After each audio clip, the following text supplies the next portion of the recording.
My dad wanted to go to the same school I went to. He wanted to go to USC or UCLA, but he was a little bit older. He had done 2 years of law school in Argentina. Um, international applications, we're talking early 80s. It was complicated. He didn't know his way around. He the deadlines had passed, so he managed to get into Loyola Marymount. That's where he went. Um, they hadn't accepted him in the other schools, so it was a very proud moment for him when I got into USC film school, and which was also a complicated application. I mean, it wasn't easy. Also, my application was pre-internet, and phones weren't great communicating, back then. So everything was done by mail. Um, and the process, the like you had to take SATs and do a whole bunch of tests that are very different from what you learn in Argentina. So you had to kind of prepare on your own. It was a tough application process, and I applied.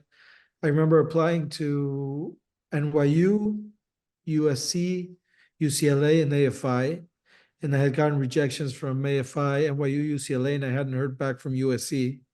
So I tried calling, I couldn't get in touch with the admissions counselor. So I decided to take a flight to LA and see if I could, figure out what was going on with the application.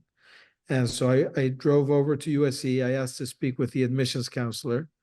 And this woman walks out with a big pile of files, and she just plops them in front of her on the desk. She says, Damian, I read your application. It's really good. You have excellent grades, and all your submission materials are wonderful. She says, I have 40 other kids from all over the world just like you.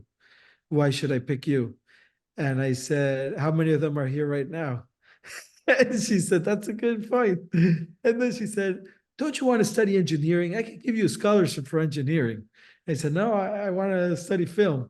She's like, well, film schools applications are already full. We have all of them, but you can go in undeclared if you want, the first year, and then try to make your way into the film school, take as many film classes as you can, and talk to the teachers and submit to transfer. So I did that. I got into the critical studies program at USC, but I wanted to get into production, which I was interested in. So I got into critical studies the first year. And then by the second year, I got into production.